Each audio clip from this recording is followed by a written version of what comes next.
আমাদের আলোচ্য বিষয়বস্তু হল ফরাসি বিপ্লবে দার্শনিকদের ভূমিকা। ফরাসি বিপ্লব হয়েছিল 1789 খ্রিস্টাব্দে। সেই সময় বিভিন্ন যে দার্শনিকরা ছিলেন, যেমন মন্টেস্কু, ভলতেয়ার, রুশো, তারা এই বিপ্লবে কী ধরনের ভূমিকা রেখেছিলেন সেটি আজকে আমরা জানব। এই দার্শনিকদের যে সময়কাল 1700 থেকে 1800 শতক, এই যুগটিকে আমরা আলোকায়ন যুগ বা এনলাইটমেন্ট ইরাও বলে থাকি। প্রেক্ষাপট: ফরাসি বিপ্লব 1789 থেকে 99 ছিল মানব ইতিহাসের এক যুগান্তকারী ঘটনা। এই বিপ্লবের বীজ বহন করেছিলেন আলোকায়ন যুগের দার্শনিকগণ। তারা কিভাবে এই বিপ্লবে, ফরাসি বিপ্লবে তাদের কি ভূমিকা ছিল, আমরা সেটাও জানব। রাজতন্ত্রের বিরুদ্ধে বুদ্ধিবৃত্তিক চ্যালেঞ্জ তারা তাদের লেখার মাধ্যমে, তাদের পত্রপত্রিকার মাধ্যমে রাজতন্ত্রের বিরুদ্ধে তারা চ্যালেঞ্জ করেছিলেন, মানুষজনকে সচেতন করেছিলেন। তারা তাদের যুক্তি, স্বাধীনতা ও সাম্যের আদর্শ প্রচার করেন।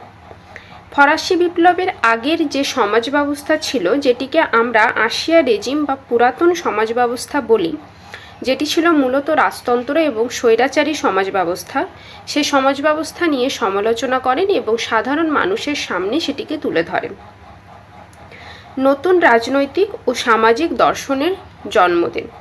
এছাড়া বিপ্লবীদের মতাদর্শ গঠনে সরাসরি প্রভাব, তাদের যে মত সেটি সমাজে, দর্শনে বা বিপ্লবীদের মধ্যে একটি সরাসরি প্রভাব ফেলে। এই মূল দার্শনিকগণ কারা ছিলেন? Montesquieu, Voltaire, Jean Jacques Rousseau, Diderot এবং ফিজিওক্র্যাটগণ। এখন আমরা পরপর এদের নিয়ে আলোচনা করব। মন্টেস্কুর সময়কাল ছিল 1689 থেকে 1755। মন্টেস্কুর প্রধান গ্রন্থ কি? The spirit of lodge. 1748 খ্রিস্টাব্দে এটি প্রকাশিত হয়। দ্য স্পিরিট অফ লজ কথার বাংলা অর্থ হলো আইনের আত্মা, মানে যেখানে আইনকে বেশি প্রাধান্য দেওয়া হচ্ছে। এই গ্রন্থে তিনি শাসন ব্যবস্থার ক্ষমতার বিভাজন নীতির বিশ্লেষণ করেন। তিনি সবসময় বলে এসেছেন, ক্ষমতার বিভাজনই স্বাধীনতা রক্ষা কবচ। মানে কি না, একজনের হাতে ক্ষমতা থাকলে হবে না, ক্ষমতাকে বিভাজন করে দিতে হবে। কেউ আইন দেখবে, কেউ বিচার বিভাগ দেখবে, কেউ শাসন ব্যবস্থা দেখবে, কেউ অর্থনীতি বিভাগ দেখবে। এরকমভাবে যদি ক্ষমতার বিভাজন হয়, তাহলে কেউ একজন পার্টিকুলার কোনো একটা শ্রেণী তারা শক্তিশালী হবে না, তারা প্রভাব প্রতিপত্তি হবে না এবং বাকিদের ওপর তারা শোষণ করতে পারবে না। তাই আইনের বিভাগ প্রয়োজন, শাসন বিভাগ প্রয়োজন এবং বিচার বিভাগ, এই তিন শাখায় রাষ্ট্র ক্ষমতা বন্টনের কথা তিনি বলেন। ফরাসি সংবিধান রচনায় তার সরাসরি তিনি অনুপ্রেরণা জাগিয়েছিলেন এবং এককেন্দ্রিক স্বৈরতন্ত্রের বিরোধিতা করেন। ফরাসি যে সংবিধান রচনা হয়েছিল এবং সেই সংবিধানের একটা প্রভাব ফেলেছিলেন কে না, এই মন্টেস্কু। এছাড়াও মন্টেস্কুর মূল অবদান সংসদীয় গণতন্ত্রের ধারণা প্রবর্তন এবং বিপ্লব পরবর্তী ফ্রান্সের সাংবিধানিক কাঠামোর ভিত্তি। স্পিরিট অফ লস ছাড়াও তার আগে তিনি আরেকটি গ্রন্থ লিখেছিলেন, যেটি ছিল পার্সিয়ানস লেটার্স নামে, যেটি প্রকাশিত হয় 1721 খ্রিস্টাব্দে। এই পার্সিয়ান লেটার্সে কি বলা হচ্ছে না, তিনি একটি ব্যঙ্গচিত্র তুলে ধরেন। এখানে দেখানো হয় যে দুজন ব্যক্তি তারা একটি ট্রেনে ভ্রমণ করছে। কল্পিত চিঠিপত্রের মাধ্যমে তারা পূর্ববর্তী ফ্রান্সের যে অবস্থা তা ব্যঙ্গরসের মধ্যে দিয়ে পরিবেশিত করছেন। মানে রাজার যে অবস্থা, ম্যারি আন্তোয়ানেতের যে স্বৈরাচারিতা বা তার যে বিলাস জীবনযাপন, সেইটিকে তিনি ব্যঙ্গ সঙ্গে তুলে ধরছেন।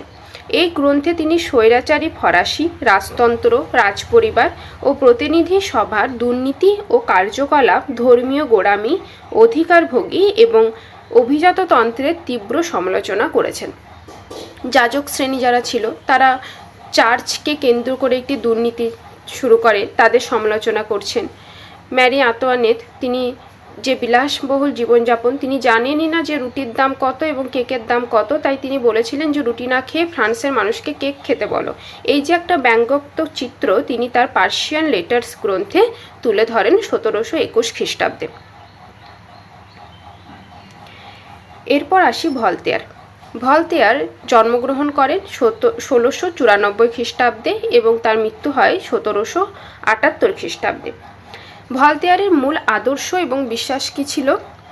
ধর্মীয় গোঁড়ামি এবং অসহিষ্ণুতার বিরুদ্ধে সর্বসমালোচনা। তিনি চার্চের বিরুদ্ধে, যাজকদের বিরুদ্ধে সমালোচনা শুরু করেন। এছাড়া তিনি বাক স্বাধীনতা, মত প্রকাশের অধিকার রক্ষার প্রবক্তা ছিলেন, যে সবার স্বাধীনতা আছে, সবার মত প্রকাশের স্বাধীনতা আছে।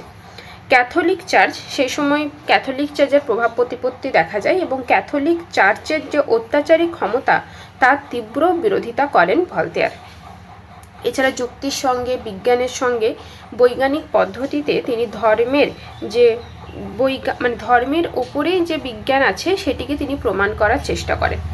এছাড়া ইংল্যান্ডের রাজনৈতিক স্বাধীনতা থেকে তিনি অনুপ্রাণিতও হন। তার প্রধান প্রধান রচনা কোনগুলো? কাঁদিত 1759 পাবলিশ হয় এটি, ফিলোসফিক্যাল লেটার্স 1733, ডিকশনারি ফিলোসফিকিউ যেটি 1764 খ্রিস্টাব্দে রচনা পায়। এছাড়াও অন্যান্য আরও অনেক তার গ্রন্থ আছে যেগুলি এই ফরাসি বিপ্লবের সময় আত্মপ্রকাশ করেছিল এবং ফরাসি বিপ্লবে একটি গুরুত্বপূর্ণ ভূমিকা রাখে। এই সমস্ত রচনার মাধ্যমে সমাজের কুসংস্কার, চার্চের দুর্নীতি এবং অবিচারের তিনি ব্যঙ্গোক্ত চিত্র তুলে ধরেন এবং তার বিরোধিতা করেন। বিপ্লবে ভলতেয়ারের প্রভাব কী ছিল? ফরাসি সমাজে চার্চ ও রাজার নিরঙ্কুশ যে ক্ষমতা তার প্রতি সন্দেহ তৈরি করেন। তার লেখা জনমানসে সংস্কারের আকাঙ্ক্ষা জাগিয়ে তোলে এবং বিপ্লবীদের মুক্ত চিন্তার হাতিয়ার যোগান দেন তিনি। বিপ্লবীদের যে চিন্তাধারা সেটি তিনি পরিবর্তন করেন তার লেখনীর মাধ্যমে। চার্চ যে কিভাবে মানুষকে শোষণ করছিল, ধর্মের নামে কিভাবে মানুষকে সেপারেট করা হচ্ছিল এবং একটি শ্রেণী যে সব সুযোগ সুবিধা ভোগ করছিল, সেটি ভলতেয়ারের লেখার মাধ্যমে তা ফুটে ওঠে। এবং আরেকজন গুরুত্বপূর্ণ যিনি ছিলেন ফরাসি বিপ্লবের অন্যতম আরেকজন মানুষ, তিনি হচ্ছেন জ্যাক রুসো। 1712 থেকে 1778 তার সময়কাল। তার গুরুত্বপূর্ণ লেখনীর মধ্যে পড়ে সোশ্যাল কন্ট্রাক্ট, এছাড়া Emile, Nouvelle Heloise, discourse and arts and science, এছাড়া ইনইকুয়ালিটি তার আরেকটি অন্যতম বই। ভলতেয়ার রুসো কি বলছেন? যে সাধারণ ইচ্ছা, সমাজের সামগ্রিক কল্যাণই হওয়া উচিত রাষ্ট্রের লক্ষ্য, ব্যক্তি স্বার্থের ঊর্ধ্বে জনস্বার্থ। তিনি বলছেন যে আলাদা আলাদা ব্যক্তি স্বার্থের উপর জোর না দিয়ে প্রত্যেক মানুষ যেন সমাজে সঠিকভাবে বেঁচে থাকতে পারে, সঠিক যেন তারা সুযোগ সুবিধা পায়, সবাই ইকুয়াল হয়, তার উপর তিনি বেশি জোর দিচ্ছেন, নাকি কোনো একটি পার্টিকুলার শ্রেণী। তিনি বলছেন মানুষের স্বাভাবিক ভালোত্ব, মানুষ জন্মগতভাবেই ভালো, সমাজই তাকে দুর্নীতিগ্রস্ত করে। যখন ধীরে ধীরে একটা মানুষ, একটা চাইল্ড যখন বেড়ে ওঠে, একটা শিশু তখন বেড়ে ওঠার সঙ্গে সঙ্গে সমাজের বিভিন্ন কারণের জন্য সে দুর্নীতিগ্রস্ত হয়ে যায়। না হলে শিশু কিন্তু ভালো মতোই জন্মগ্রহণ করে, তার মনের মধ্যে সেরকম কোনো কুটিলতা বা জটিলতা থাকে না। তাই এই দুর্নীতিগ্রস্ত সমাজের মানুষকে ধীরে ধীরে ক্ষতির দিকে নিয়ে যায়। প্রকৃতির কাছে ফেরার তিনি আহ্বান বলছেন। তার যে ফেমাস একটি ডায়লগ ছিল, man is born free but everywhere is in a chain, he is in a chain. তো এই কথাটি তিনি প্রকাশ করছেন। এছাড়া তিনি জনগণের সার্বভৌমত্ব নিয়েও বলেন। ক্ষমতার উৎস জনগণ, শাসক জনগণের সেবক মাত্র, স্বৈরাচারী নয়। বলছে সমস্ত ক্ষমতা কার কাছে আছে? জনগণের কাছে আছে, কোনো রাজার কাছে নেই, কোনো শাসকের কাছে নেই। তাই জনগণ যদি চায়, জনগণের ইচ্ছার উপর গুরুত্ব করেই কিন্তু সমাজ গড়ে ওঠে। এই যে সোশ্যাল চেনের কথা তিনি বলছেন যে মানুষ নিজের ইচ্ছাতেই ধীরে ধীরে মানুষ যখন দেখছে যে সমাজে থাকতে গেলে বিভিন্ন সামাজিক চুক্তি তার মধ্যে রাখতে হবে, সবার সঙ্গে একটা চুক্তির মাধ্যমে তাকে বেড়ে উঠতে হবে। যেমন ধরা যাক যদি বনে কেউ থাকে আলাদা আলাদাভাবে, তাহলে হিংস্র পশুর তাদেরকে সম্মুখীন হতে হয়। কিন্তু যদি একজোট হয়ে থাকে সেখানে নিজেদের মধ্যে ঝগড়া হওয়ার প্রবণতা বেশি, কিন্তু সে বনের পশুদের থেকে বাঁচতে বা খাদ্য সংগ্রহ তাগিদে তারা একজোট হচ্ছে। তাহলে কি সামাজিক চুক্তি তারা নিজেরা গ্রহণ করছে নিজেদের ভালোর কারণে। এটি কে বলছেন? এটি বলছেন রুশো। 1762 খ্রিস্টাব্দে রুশোর এই সোশ্যাল কন্ট্রাক্ট গ্রন্থটি তিনি লিখেছিলেন এবং বিপ্লবীর বাইবেল হিসাবে স্বীকৃতি পেয়েছিল। সাম্য, স্বাধীনতা ও ভ্রাতৃত্বের স্লোগানের মূল অনুপ্রেরণা দেয় এই সোশ্যাল কন্ট্রাক্ট। এই সোশ্যাল কন্ট্রাক্ট থেকে ফরাসি বিপ্লবের যে মূল নীতি, লিবার্টি, ইকুয়ালিটি অ্যান্ড ফ্র্যাটার্নিটি, এটি এখান থেকে পাওয়া যায়। এরপর আসে দিদেরো ওই এনসাইক্লোপিডিয়া। দিদেরোর অবদান কি ফরাসি বিপ্লবে? বস্তুবাদী দর্শনের প্রবক্তা, ঈশ্বর ও ধর্মতত্ত্বকে যুক্তির কাঠগড়ায় দাঁড় করানো। তিনি ঈশ্বর এবং ধর্মের নামে সে সময় যে অরাজকতা চলছিল ফ্রান্সে, সেই অরাজকতার কাঠগড়া থেকে তিনি দাঁড় করান। ঈশ্বর এবং ধর্মকে তিনি কাঠগড়ায় দাঁড় করিয়েছেন কে? এই দিদেরো। জ্ঞান, বিজ্ঞান ও প্রযুক্তিকে সর্বসাধারণের কাছে পৌঁছে দেওয়া। তিনি বলছেন যুক্তির সঙ্গে, তর্কের সঙ্গে, জ্ঞান এবং বিজ্ঞানের সাথে সমাজকে এগিয়ে নিয়ে যাও। মানুষকে বিজ্ঞান সম্মত করে তোলার চেষ্টা করছেন, নাকি ধর্ম থেকে সরিয়ে বিজ্ঞানের মুখে তিনি ঠেলে দিচ্ছেন।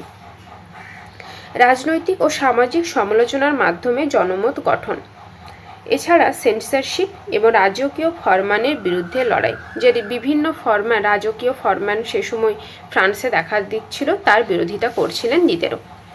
এনসাইক্লোপিডিয়া, যেটা প্রকাশ পায় 1751 থেকে 1772, 28টি খণ্ডে এটি সংকলিত হয়েছিল। এটিকে বিশাল জ্ঞান ভাণ্ডার বলা হয় এনসাইক্লোপিডিয়া। প্রায় 150টিরও বেশি লেখকের অংশগ্রহণ আছে, যেমন ভলতেয়ার, রুশো সহ প্রমুখ। বিজ্ঞান, দর্শন, শিল্প, কারুকার্য সব বিষয় অন্তর্ভুক্ত। এনসাইক্লোপিডিয়া মানে কি? একটা বড় কোনো গ্রন্থ, ডিকশনারি টাইপ, যেখানে জ্ঞানের সমস্ত ভাণ্ডার পাওয়া যাবে, সমস্ত লেখকের বই, তার মত প্রকাশ, এছাড়াও অন্যান্য সম্পর্কে যেন মানুষজন এক জায়গাতেই সব জ্ঞান পেয়ে যায়। সেটা বিজ্ঞান হতে পারে, দর্শন, ইতিহাস, শিল্প, কারুকার্য প্রভৃতি। সমাজতন্ত্র ও চার্চের কুসংস্কারের বিরুদ্ধেও তিনি তীব্র সমালোচনা করেন এই এনসাইক্লোপিডিয়ায়। জ্ঞানকে অভিজাত শ্রেণী থেকে মুক্ত করে জনসাধারণের কাছে নিয়ে যান। বিপ্লবীদের মতাদর্শিক অস্ত্রশালা হিসাবে এটি কাজ হয়। বিপ্লবীরা এনসাইক্লোপিডিয়াকে অস্ত্রর মতো কাজ করে। মতদর্শ এনসাইক্লোপিডিয়া পড়ে মানুষজনের যে ধারণা চার্চ এবং যাজক শ্রেণী থেকে মুক্ত বা রাজতন্ত্র থেকে মুক্ত হয়ে বিজ্ঞানসম্মত এবং ফরাসি বিপ্লবের দিকে মানুষকে ধীরে ধীরে এটি নিয়ে যাচ্ছে। ফিজিওক্র্যাট মতবাদ। ফিজিওক্র্যাট মতবাদ কি না? অর্থনৈতিক দর্শন এটি। যেমন কুইনসনে বা কেনে, তুর্গো এবং মিরাবো এই মতবাদ তারা দিয়েছিলেন। এরা বলছেন কি? কৃষিই মূল সম্পদ, কৃষি একমাত্র প্রকৃত সম্পদের উৎস, বাণিজ্য, শিল্প অনুৎপাদনশীল। কৃষি এটা হচ্ছে পার্মানেন্ট তাদের মতে, এবং বাণিজ্য এবং শিল্প কোনো উৎপাদন তো করাই না, আমি কেনা বেচা করছি, প্রফিটও হতে পারে, লসও হতে পারে, কিন্তু ওনারা বলছেন যে কৃষি থাকলে তাদের জীবনধারা খুব বেশি স্বাভাবিক হয়ে যাবে এবং সেই জীবনধারাকে তারা ঠিকভাবে কাজে লাগাতে পারবে। কৃষিকে তারা সম্পদ হিসাবে আগে দেখছেন, তারপর বাণিজ্য এবং শিল্প। এছাড়া বাণিজ্যে রাষ্ট্রের হস্তক্ষেপ থাকবে না, করতে দাও, যেতে দাও। বলছে রাষ্ট্রের তো কোনো বাণিজ্যে হস্তক্ষেপ নেই, বাণিজ্য কেউ ইচ্ছা হলে করবে, কেউ কিনবে, কেউ বেচবে, এখানেই শেষ। কিন্তু কৃষিটাকে কি? কৃষিটা হচ্ছে রাষ্ট্রের, জনগণের সেটি সম্পদ। জমি থাকবে, জমি জনগণের নামে থাকবে এবং জনগণ সেখান থেকে ফসল উৎপাদন করবে এবং সচ্ছলভাবে জীবনযাপন করবে। অর্থনীতি প্রকৃতির নিয়মে চলে, কৃত্রিম নিয়ন্ত্রণ ক্ষতিকর। অর্থনীতি তো প্রকৃতির নিয়মে চলবে, খরা, বর্ষা, শীত, গ্রীষ্ম এই যে হবে এই অনুযায়ী কৃষি চলবে, কিন্তু ব্যবসা বাণিজ্য কিন্তু প্রকৃত নিয়মে চলে না। শুধুমাত্র ভূমির ওপর কর আরোপ করা হোক, অন্য সব কর বিলুপ্ত। আমরা আগেই দেখেছি আগের ভিডিওতে যে সে সময় ফ্রান্সে অনেক কর নেওয়া হতো, যেমন ধর্ম কর নেওয়া হতো, তাইদ, উৎপাদন কর নেওয়া হতো, ভূমি কর নেওয়া হতো, টেইলি যেটা হচ্ছে লবণের ওপর কর নেওয়া হতো, গ্যাবেল মাদক জাতীয় জিনিসের ওপর কর নেওয়া হতো, এছাড়া বানালিতে নেওয়া হতো, তেরাজ নেওয়া হতো পথঘাটের ওপর। তো এই সমস্ত যে অন্যান্য কর সেগুলো বিলুপ্ত করে দাও, শুধু ভূমির ওপর থেকে যে কর আছে সেটি না, ভূমিকর, ক্যাপিটেশন। প্রধান ব্যক্তিত্ব কারা ছিলেন এই ফিজিওক্র্যাটের? ফ্রাঁসোয়া কেনে, যেটাকে অনেক বই কুইনসনেও বলা হয়, রবার্ট তুর্গো, যিনি অর্থমন্ত্রী ছিলেন এবং সংস্কার প্রচেষ্টাতেও তার ভূমিকা রয়েছে, এছাড়া মিরাবো। বিপ্লবে অবদান কী? সামন্ত কর ব্যবস্থার বিরুদ্ধে আন্দোলন, যে কর ব্যবস্থা তারা চাপাচ্ছিল সমস্ত ধরনের, সেই করের বিরুদ্ধে তারা আন্দোলন করে। কৃষকদের অর্থনৈতিক মুক্তির দাবি, মুক্ত বাণিজ্যের ধারণা, যা পরে বিপ্লব নীতিতে স্থান পায়, যে বাণিজ্যকে মুক্ত করে দিতে হবে, সব কৃষক যেন তারা নিজ হস্তে যেন বাণিজ্য করতে পারে, কৃষি যে সম্পদ উৎপাদন হবে সেই সম্পদ তারা বিক্রি করবে, সেখান থেকে টাকা আসবে, তারা তাকে আবার সেই টাকা তারা আবার কৃষিতে লাগাবে, এটা যেন মুক্ত হস্তে হয়ে থাকে এবং সব কৃষক যেন এর ফেসিলিটি পায়। দার্শনিকদের তুলনামূলক বিশ্লেষণ এরপর আমরা দেখব কে কী অবদান রেখেছেন। মন্টেস্কো রাজনৈতিক দর্শন দিচ্ছেন তিনি, তার মূল ক্ষেত্র হচ্ছে রাজনৈতিকে। ক্ষমতার বিভাজন, তিনি বলেছিলেন কি যে সমস্ত ক্ষমতা সেপারেট দিয়ে দিতে হবে। সাংবিধানিক সংস্কারের ভূমিকা ছিল, সরকার সংস্কারে সংবিধান রচনার মূল ভিত্তি হচ্ছে এই মন্টেস্কো। এরপর আসি ভলতেয়ার, তার মূল ক্ষেত্র কি? সাহিত্য ও সমালোচনা। ধর্মীয় সহিষ্ণুতা, বাক স্বাধীনতা এর মূল তত্ত্ব বা তন্ত্র। চার্চ ও রাজার বিরুদ্ধে জনমত গঠন করা। রুশো সামাজিক চুক্তি। জনসার্বভৌমত্ব, সাধারণ ইচ্ছা, সাম্য, স্বাধীনতা ও ভ্রাতৃত্বের উৎস হলো এই বিপ্লবের প্রভাব। দিদেরও জ্ঞানকোষ সংকলন করেন। যুক্তিবাদ, বস্তুবাদ এবং জ্ঞানের প্রসার হচ্ছে তার মূল তত্ত্ব। বিপ্লবীদের মতাদর্শিক অস্ত্র। ফিজিওক্র্যাট কি? অর্থনৈতিক দর্শন, মুক্ত বাণিজ্য, কৃষি সম্পদ, একক কর, মানে একটি কর শুধু হবে, সেটা হচ্ছে কৃষির ওপর কর, বাকি সমস্ত কর তুলে দিতে হবে। এটা কে বলেছিলেন? ফিজিওক্র্যাটরা। কৃষি সম্পদের উপর গুরুত্ব দেন নাকি বাণিজ্য, এবং যদি বাণিজ্য হয় সেটা হবে মুক্ত বাণিজ্য, যেন সবাই করতে পায়। সামন্তী কর ব্যবস্থা উচ্ছেদের ভিত্তি ছিল এই ফিজিওক্র্যাটদের বিপ্লবের একটি প্রভাব। তোমরা চাইলে এটি স্ক্রিনশট নিয়ে রাখতে পারো, তাহলে একই জায়গায় সমস্ত তত্ত্ব, ক্ষেত্র এবং বিপ্লবের প্রভাবগুলি তোমরা পেয়ে যাবে। উপসংহারে কি আসছে? দার্শনিকদের চিন্তার ফসল হচ্ছে ফরাসি বিপ্লব। ফরাসি বিপ্লবের অনেক দিক ছিল। ফরাসি বিপ্লব কেন হয়েছিল? সেগুলো অনেক কারণে হয়েছিল ফরাসি বিপ্লব, কিন্তু দার্শনিকদের যে চিন্তাধারা, দার্শনিকদের প্রভাব কিন্তু কম নয় এখানে। রুশোর থেকেই আমরা সোশ্যাল কন্ট্রাক্ট থেকেই পাচ্ছি লিবার্টি, ইকুয়ালিটি অ্যান্ড ফ্র্যাটার্নিটি, এটি মূল নীতি। রুশো, ভলতেয়ার, মন্তেস্কু সবার চিন্তা থেকে এগুলো পাই আমরা। আলোকায়ন দার্শনিকরা পুরনো সামন্ততান্ত্রিক ব্যবস্থার বিরুদ্ধে বুদ্ধিভিত্তিক বিদ্রোহ সংগঠন করেন। তাদের রচনা বিপ্লবীদের কাছে মতাদর্শী অস্ত্র, নতুন সমাজের একটা নকশা হিসেবে কাজ করা হয়, নীল নকশা হিসেবে কাজ করে। আমরাও দেখেছি যে আমাদের এখানেও তাই, ইন্ডিয়াতেও যখন ফ্রিডম ফাইট হচ্ছিল তখন বিভিন্ন নিউজ পেপার থেকে, বিভিন্ন বঙ্কিমচন্দ্রের যে সমস্ত লেখাগুলো ছিল সেখান থেকে কিন্তু মানুষ অনুপ্রাণিত হতো, তাই না? তাই সেরকমই ফ্রান্সেরও এই যে দার্শনিকদের মতাদর্শ, দার্শনিকদের লেখনী, সেখান থেকে মানুষজন কিন্তু ইন্সপায়ার হচ্ছিল। ফিজিওক্র্যাটরা অর্থনৈতিক মুক্তির দাবি তুলে কৃষক ও বণিক শ্রেণীকে বিপ্লবের পথে নিয়ে আসেন। তারা বলেন তোমরা কেন বিপ্লবের দিকে যাচ্ছ না? ফিজিওক্র্যাটরা তাকে স্বৈরাচারী রাজার বিরুদ্ধে তারা বিপ্লব করার দিকে তাদের পাঠিয়ে দেন। এই বিপ্লব পরবর্তীকালে গণতন্ত্র, মানবাধিকার এবং জাতীয়তাবাদে বৈশ্বিক আন্দোলনের পথ উন্মুক্ত করে। এরপর থেকে যে স্বৈরাচারী শাসন সেটা অনেকটি কম হয় এবং একটা গণতন্ত্রের পথ মানুষজনকে দেখায়। তাহলে এই ছিল আজকে আমাদের ফরাসি বিপ্লবের ওপর দার্শনিকদের ভূমিকার একটি ক্লাস। আশা করি ক্লাসটি তোমাদের ভালো লেগেছে।